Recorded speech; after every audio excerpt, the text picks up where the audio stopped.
আমরা লাইপোসাকশনের ব্যাপারে জানি, আমি নিজেও অনেকবার কথা বলেছি। Liposuction of the abdomen, double chin, হাত বা আর্মস এর লাইপোসাকশন। আজকে আমরা lower part of the body, specially ফিমেলদের হিপ অ্যান্ড থাইস, এখানে অনেক সময় দেখা যায় যে বাড়তি চর্বি জমে গেছে, অনেক বাল্কি হয়ে গেছে। তখন আমরা ওই থাইস অ্যান্ড হিপ একই সিটিংয়ে আমরা লাইপোসাকশন করে শেপটা নর্মালে নিয়ে আসতে পারি। এখানে ছোট্ট ছিদ্রের মাধ্যমে করা হয়। আমাদের এখানে ক্যানুলাস আছে, আপনার দেখলে বোঝা যাবে যে কিভাবে আমরা কাজগুলো করি। লেস দেন 1/2 সেন্টিমিটার একটা ছিদ্রের মাধ্যমে এই ক্যানুলাগুলো দিয়ে আমরা ফ্যাটগুলো বের করে দিই।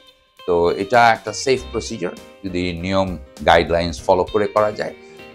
এটাতে পেশেন্টদের একটা দিন বড়জোর থাকতে হয়, অনেক সময় সেদিন রাতেও বাসায় চলে যাওয়া যায়।